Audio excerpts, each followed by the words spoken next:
Good morning, dear students. How are you? Just I started the series of class 11 mathematics and the chapter 1 set. तो dear students आज अब तक हम उसकी basic definitions और exercise 1.1 को कंप्लीट कर चुके हैं। मेरे पिछले वीडियो अगर किसी बच्चे ने नहीं देखे हैं तो वो वीडियो जरूर देखें, और अगर आपका कोई डाउट है तो आप उसमें कमेंट कर सकते हैं, मैं आपके आंसर्स का रिप्लाई जरूर करूंगा। तो डियर स्टूडेंट्स, आज मैं आपको जैसे लास्ट में आपको कुछ मैंने डेफिनेशंस बताई थी, null set, finite set and infinite set, तो आज मैं उस पे बेस्ड क्वेश्चंस आप लोगों से डिस्कस करने जा रहा हूं जो एनसीईआरटी की बुक के अंदर एक्सरसाइज 1.2 है। तो उसके अंदर सबसे पहला क्वेश्चन अगर आप देखोगे, उसमें फर्स्ट क्वेश्चन दिया है, which of the following are examples of the null set. First question आपके पास है set of odd natural numbers divisible by 2। तो डियर स्टूडेंट्स, इसका जो सॉल्यूशन है फर्स्ट का आपको पता है, अगर ओड नेचुरल नंबर से सपोज करो मैंने ओ से डिनोट किए तो वो आपके पास होते हैं 1 3 5 7 9 एंड सो। तो आप क्लियरली ये देख सकते हो कि कोई भी ऐसा ओड नेचुरल नंबर नहीं होगा जो 2 से डिविजिबल होगा, और 2 से अगर डिविजिबल नहीं होगा दैट मींस टू से उसके अंदर कोई एलिमेंट नहीं आएगा, और जिस सेट के अंदर एलिमेंट नहीं आता उसको हम नाम देते हैं नल सेट। और नाम याद होंगे आपको कौन कौन से हैं, वाइड सेट और एम्प्टी सेट। तो ये एक तरह से एम्प्टी सेट है, तो इसलिए हमारे पास जो फर्स्ट है ये हमारे पास क्या हो जाएगा, एक नल सेट। ये क्या हो जाएगा, नल सेट, क्योंकि इस सेट के अंदर ऐसा कोई एलिमेंट एग्जिस्ट नहीं करता जो 2 से डिविजिबल हो, क्योंकि सारे के सारे कैसे हैं, ओड नेचुरल नंबर। नेक्स्ट हम बात करते हैं set of even prime numbers. तो डियर स्टूडेंट्स, आपको पता होगा कि जो प्राइम नंबर्स हैं वो 1 से और एक सेट से डिवाइड होते हैं, तो हम क्या कहेंगे, जो इवन प्राइम नंबर होता है वो सिर्फ 2 होता है। इसलिए ये जो सेट है, सपोज करो वो सेट मैंने ए का नाम दे दिया, तो सेट ए जो बनेगा वो क्या बनेगा, 2 बनेगा। तो इसके अंदर क्या हुआ कि एक एलिमेंट एग्जिस्ट कर गया, और एक एलिमेंट अगर एग्जिस्ट कर गया तो इसलिए ये सेट नल सेट नहीं बचेगा। इसलिए जो सेकंड हमारे पास set of even prime numbers, ये एक नल सेट नहीं है। क्यों? क्योंकि इसमें एक एलिमेंट एग्जिस्ट कर रहा है। और ऐसे सेट को याद होगा आप लोगों को, मैंने क्या नाम बताया था इसका, सिंगलटन सेट। जिस सेट के अंदर एक सिंगल एलिमेंट आएगा उसको हम नाम देंगे किसका, सिंगलटन सेट का। इसलिए ये नल सेट नहीं है, उसकी बजाय ये कैसा है, सिंगलटन सेट है। थर्ड क्वेश्चन की तरफ बढ़ते हैं। थर्ड क्वेश्चन में हमसे पूछा गया है, ये आपके पास सेट बिल्डर फॉर्म है, इसमें पूछा गया है set of all those x for which x is a natural number and x is less than 5 and x is greater than 7। तो इसमें भी आप देख सकते हो कि ऐसा कोई भी नेचुरल नंबर नहीं होगा जो 5 से लेस भी हो और 7 से ग्रेटर भी हो, क्योंकि अगर 5 से लेस लोगे तो वो 7 से ग्रेटर ही बचेगा, और 7 से ग्रेटर अगर आप लोगे तो वो 5 से लेस नहीं बचेगा। जैसे सपोज करो मैंने x को 4 ले लिया, 4 किससे लेस है, 5 से लेस है, लेकिन इसमें इसने कहा कि दूसरी कंडीशन एंड भी होल्ड करनी चाहिए, तो इसलिए x ग्रेटर देन 7 नहीं है ये हमारे पास, 4 इज नॉट ग्रेटर देन 7, तो इसलिए ये नेचुरल नंबर एग्जिस्ट नहीं करेगा। अगर मान लो मैंने ग्रेटर देन 7 ले लिया, सपोज करो 9 ले लिया, 9 is greater than 7 but 9 is not less than 5, तो इसीलिए इसमें कोई एलिमेंट एग्जिस्ट नहीं करेगा। दैट्स व्हाई ये सेट भी कैसा हो जाएगा, एक नल सेट हो जाएगा, इसमें कोई एलिमेंट एग्जिस्ट नहीं करता है। तो ये हमारे पास जो थर्ड सेट है ये कैसे सेट आ जाएगा, ये भी एक नल सेट आ जाएगा, एनएस नल सेट। फोर्थ हमारे पास है y set of all those y for which y is a point common to any two parallel lines. ये कह रहे हैं कि दो पैरेलल लाइंस के बीच में कोई भी पॉइंट जो हो, कॉमन हो, तो क्या ऐसा सेट नल सेट होगा। तो इसमें आप ये देख सकते हो कि अगर हम कोई भी दो पैरेलल लाइन बनाते हैं, अगर हम कोई भी दो पैरेलल लाइन ड्रॉ करते हैं, सपोज करो ये है, ये है, ये है, तो इनके अंदर कोई भी पॉइंट कॉमन नहीं आएगा। जैसे मान लो सपोज करो मैंने यहां ले लिया पॉइंट, कोई यहां ले लिया, कोई यहां ले लिया, तो आप ये देख सकते हो कि इसके अंदर कोई कॉमन पॉइंट नहीं है, तो इसलिए ये सेट भी जो होगा ये क्या बन जाएगा, एक नल सेट। दैट्स व्हाई ये सेट भी कैसा आ जाएगा, एक नल सेट आ जाएगा। तो इस तरह से हम पहचान कर सकते हैं कि कोई सेट नल सेट है या नहीं है। तो आप लोगों ने यही ध्यान रखना है कि उसके अंदर अगर कोई एलिमेंट एग्जिस्ट नहीं करता है तो वो क्या होगा, एक नल सेट होगा। और अगर एक सिंगल एलिमेंट भी एग्जिस्ट करता है तो हम उसको क्या नाम देंगे, नोट अ नल सेट या note an empty set. Next question की तरफ बढ़ते हैं। नेक्स्ट क्वेश्चन में हमसे पूछा गया है कि which of the following sets are finite और इनफाइनाइट। फाइनाइट मैंने बताया था जिनको काउंट कर सकते हैं, या जैसे एम्प्टी सेट है उसको भी फाइनाइट बोलते हैं। जिसमें एलिमेंट्स को हम काउंट कर सकते हैं वो फाइनाइट होता है, और जो इंडेफिनेटली जाता रहता है तो उसको क्या नाम देते हैं, हम इनफाइनाइट सेट देते हैं। तो इसमें फर्स्ट क्वेश्चन पूछा था set of months of a year. तो आपको पता है कि जो ईयर में मंथ्स होते हैं वो टोटल 12 होते हैं। सेकंड के फर्स्ट पार्ट में जो मंथ्स होते हैं वो कितने होंगे, टोटल 12। मींस टू से अगर मंथ्स का सेट आप एम से डिनोट करोगे, जनवरी, फरवरी एंड अप टू सो दिसंबर, तो ये टोटल 12 हो गए। और 12 को काउंट कर सकते हो तो इसलिए कैसा सेट आ जाएगा, ये फाइनाइट सेट आ जाएगा। तो इसलिए जो फर्स्ट सेट है ये वाला, ये हमारे पास कैसा हो जाएगा, एक फाइनाइट सेट हो जाएगा। नेक्स्ट हमारे पास है जो क्वेश्चन नंबर 2 है, इसमें पूछा गया 1 2 3 अप टू सो ऑन। तो इसके अंदर आप ये देखोगे 1 2 3 एंड सो ऑन, ये एक तरह से नेचुरल नंबर का सेट है। और नेचुरल नंबर का सेट कैसा होता है आपको पता है, वो इनफाइनाइट सेट होता है। क्यों?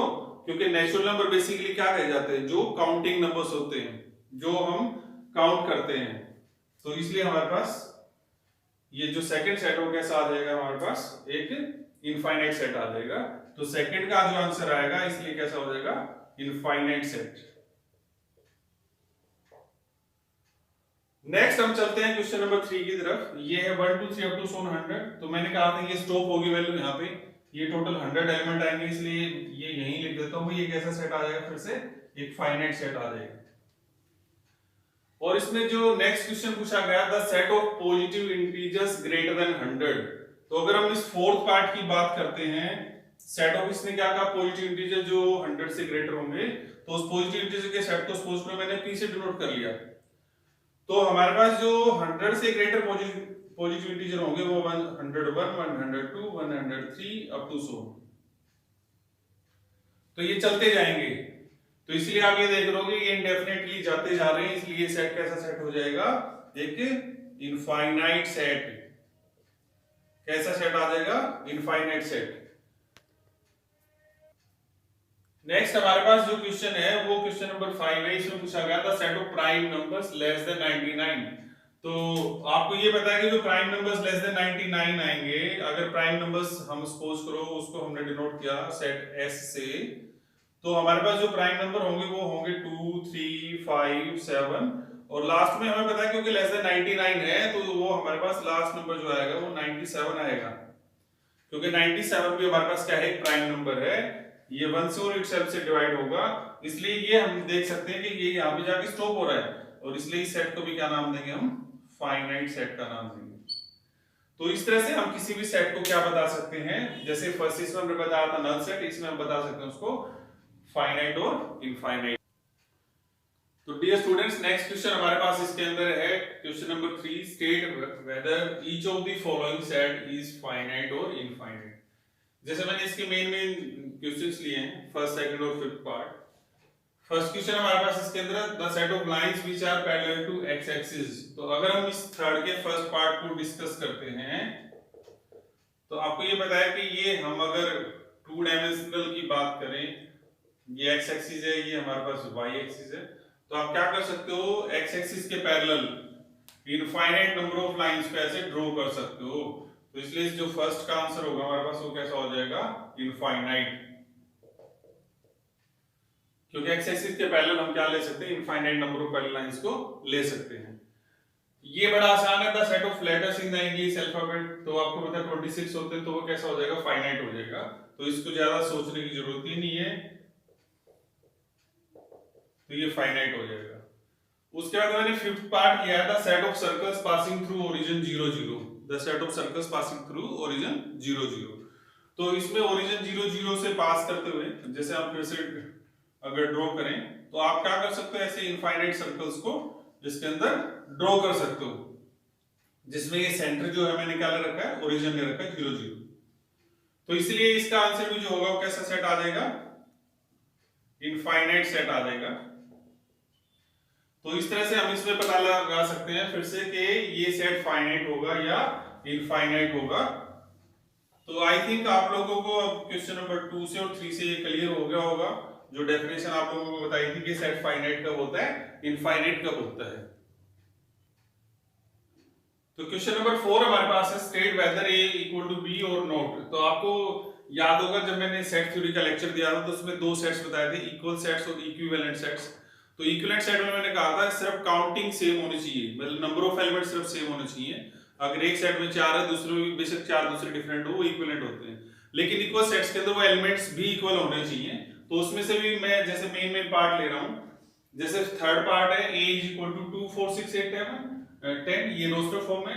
और b के अंदर हमें क्या दिया है, set of all objects for which x is positive even integer and x less than equal to 10। तो हमें क्या करना है, फोर्थ के थर्ड के अंदर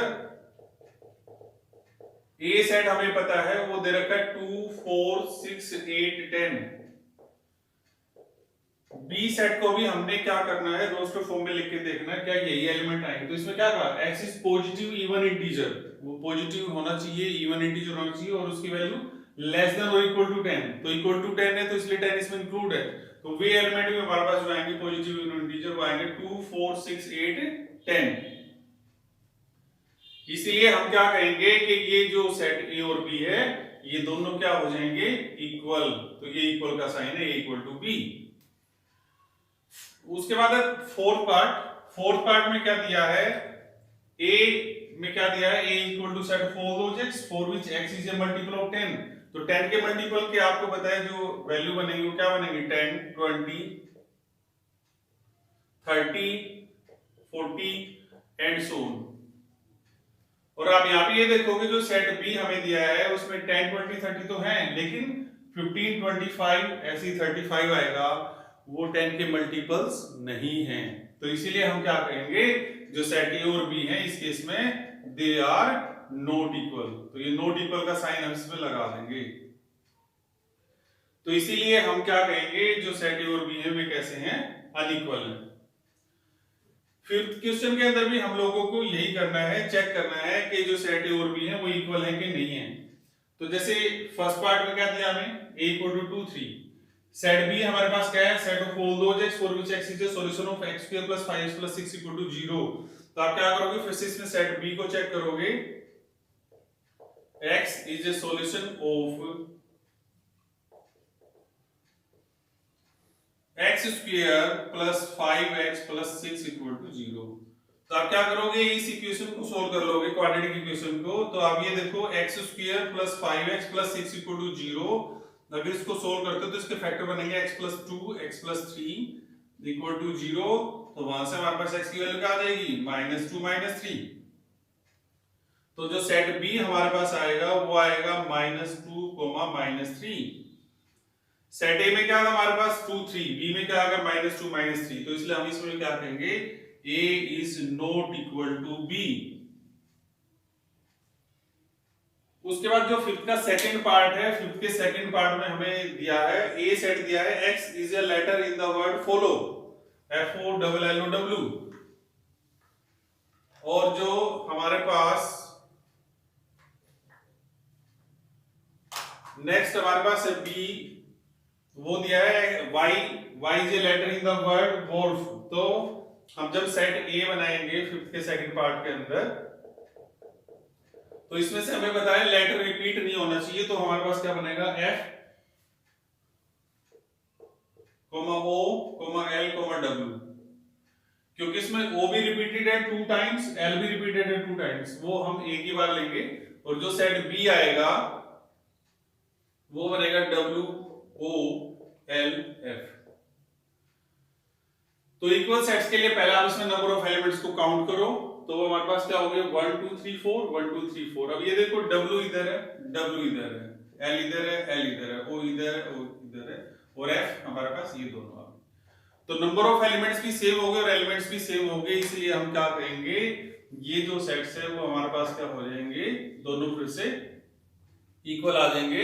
तो डियर स्टूडेंट्स, इसलिए आप ये देखो जो एक्सरसाइज 1.2 है बेसिकली वो दो ही चीजों पे डिपेंड है, नल सेट और फाइनाइट सेट और इनफाइनाइट सेट।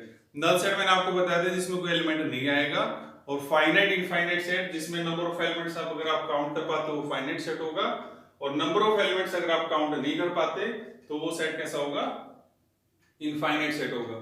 तो डियर स्टूडेंट्स, आप इस वीडियो को जरूर देखिए। मैंने कोशिश ये कि मैं ज्यादा से ज्यादा आसान तरीके से बच्चों को प्रॉब्लम्स को समझा सकूं, क्योंकि ये कोरोना का जो आजकल सिस्टम चला हुआ है इसकी वजह से स्कूल कॉलेज सब बंद है, तो बच्चे घर बैठ के ऑनलाइन स्टडी कर सकते हैं। अगर आपको ये वीडियो अच्छा लगा हो तो बेशक मेरे लिए नहीं, जो मेरी टेक्निकल टीम है उसके लिए आप इस वीडियो को जरूर लाइक करो, इसको ज्यादा से ज्यादा शेयर करो और सब्सक्राइब करो। Thank you.